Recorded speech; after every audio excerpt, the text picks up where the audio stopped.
So I run the wheel strategy. I teach it. I think it's one of the most practical income strategies available to retail investors who, aren't trading full time. And I'm going to spend the next, 5 to 10 minutes telling you exactly where it really starts to break down, because the content ecosystem around the options wheel, it's overwhelmingly positive. High win rates, consistent premiums, steady monthly income. That's the story you'll find on most of these channels. And what you won't find is the honest accounting of the specific ways that this strategy starts to fail and what conditions produce those failures. So if you're going to run the wheel, seriously, you need to know, all the risks. You need to know both sides, and that's what this is going to be today. The wheel strategy, it's exploded in popularity over the last several years, and understandable reasons. It's accessible. It works on stocks that you already understand, right? The mechanics are literally learnable in an afternoon, and in a range-bound or slowly rising market, it really does generate some great premium income that really passive strategies can't match. But the same market conditions that make the wheel look effortless,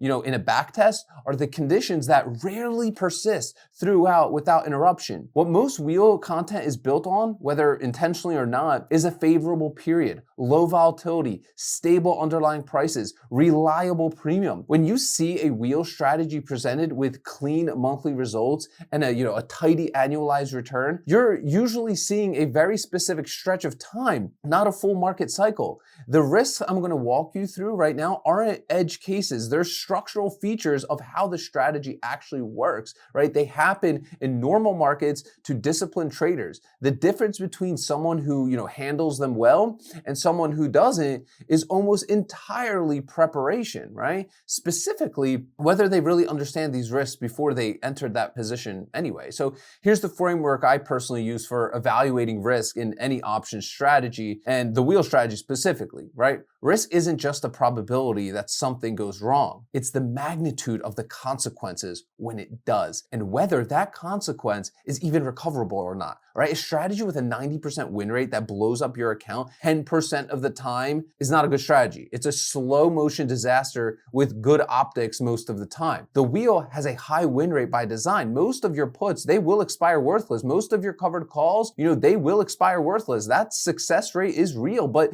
the losses when they come are not symmetric, right? A stock that drops 40% after assignment, doesn't recover, in one option cycle. The premium you collect while holding it now does not offset the drawdown at the rate that most people assume. And the capital that's tied up in that position is capital that you literally can't deploy elsewhere. So when I look at the wheel risk, I'm asking, what breaks the math? How bad does it get when it does? The answer to that question literally should shape every decision that you make, right? About position sizing, your stock selection, and most importantly, when to exit. So let's talk about risk number one, assignment in a declining stock, right? This is literally the most common and most underestimated risk. You sell a put, stock drops through your strike, and you're assigned, right? The standard playbook says sell covered calls, collect premium, and wait for the recovery. The problem is that recovery is literally not guaranteed, and the timeline, it's not predictable. If you're assigned at $50 on a stock trading at 38 and dropping,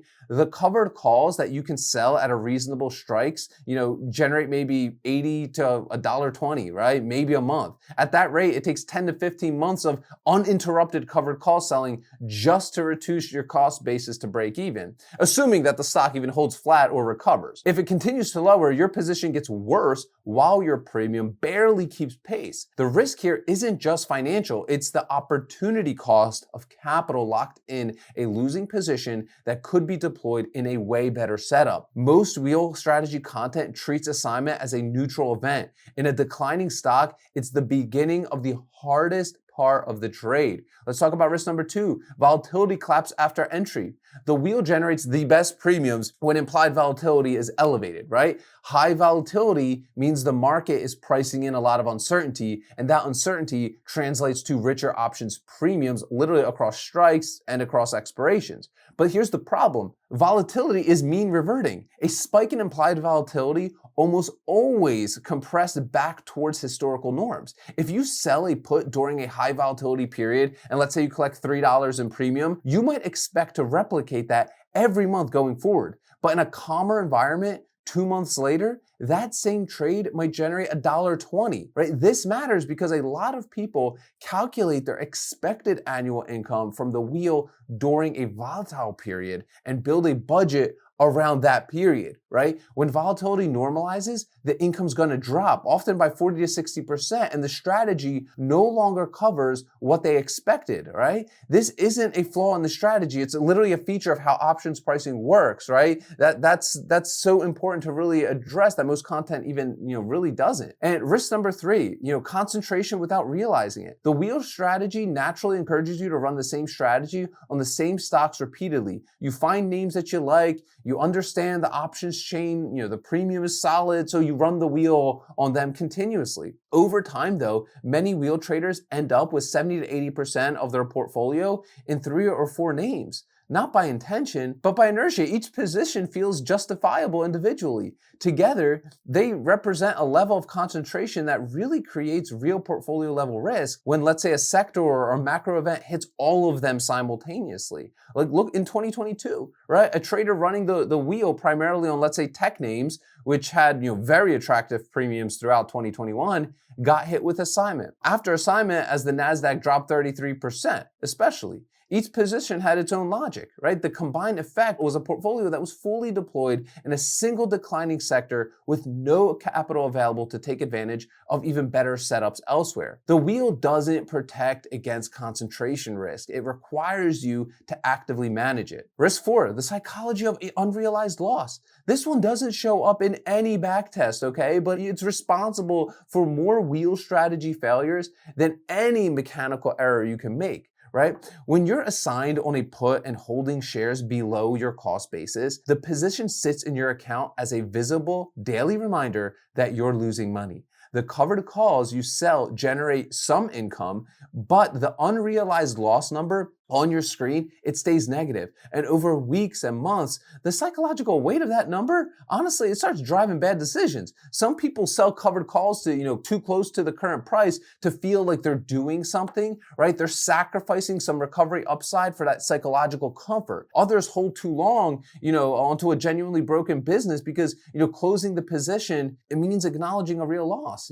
Both of these responses, they are emotional, right? They're not analytical, and both make the outcome worse than any decision would. The wheel creates prolonged exposure to unrealized losses in a way that other strategies really don't, because assignment commits you to hold a holding period. If you haven't stress tested your own psychology against the scenario before you enter the trade, you'll find out how you handle it under the worst possible conditions, okay? Every risk I walk through has a common thread.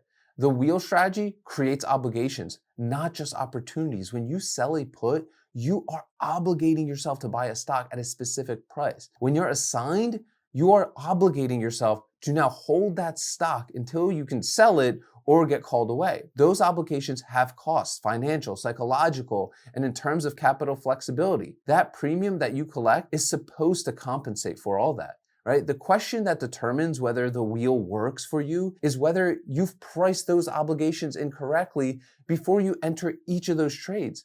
Not in a theoretical sense, in a real sense. If this stock drops 35% tomorrow and I'm assigned, how long am I actually willing to hold it? Do I have the capital buffer to let it recover without liquidating at the wrong time? Is my position sizing small enough even for this assignment that doesn't dominate my entire portfolio? The traders who run the wheel well long term, they're not the ones who avoid assignments, right?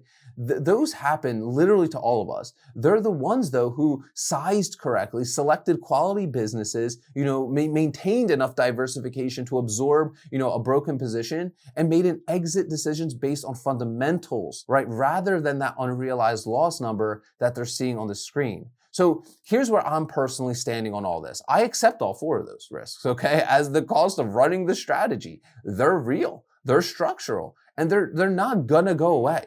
What I do is try to manage the magnitude of each of those, right? Through selection and sizing. I don't run the wheel on anything I wouldn't hold for 18 months, if not more. I don't size positions so large that one bad assignment completely dominates my portfolio. I keep a cash buffer outside my collateral, so I also have flexibility when volatility, drops, or let's say assignment starts to stack up. I also check my cost basis math before entering any position, not just the premium on that specific trade, right? But I want to see the full context of what I'm obligating myself to. If I got assigned tomorrow, could I actually sell a covered call at a reasonable strike and generate some meaningful premium while I wait to get out? If the answer is no, I either resize or skip the trade entirely. The wheel isn't passive, it isn't risk-free, and it doesn't run itself. What it is, when it run with discipline and honest accounting of its risk, is one of the most effective income-producing strategies available to retail investors, someone who's willing to actually put in the work. So I got some questions for you guys in the comments, right? One, of the 4 risks I walked through, which one have you actually experienced, right? And how did you handle it? It'll help other people see this, right? And is there any risk I didn't cover, right, that you think deserves more attention? I'm genuinely curious, right? What us as a community have run into. Drop it below. If you enjoyed this video, hit that subscribe button. If this is the honest kind of breakdown is useful, no hype, no shortcuts, just the real mechanics of how, all of this works, and you want to learn a little bit more, I want to invite you to the Ark Options Strategy workshop. The link will be the first one in the description of today's video. About 90 minutes of training that dives into all of this in plain, easy to understand English. Plus, you'll get my 2 premium calculators and trade lock template at the very end of that. So click that first link in the description of today's video. And guys, remember, sell options, collect premiums, repeat. I'll see y'all tomorrow.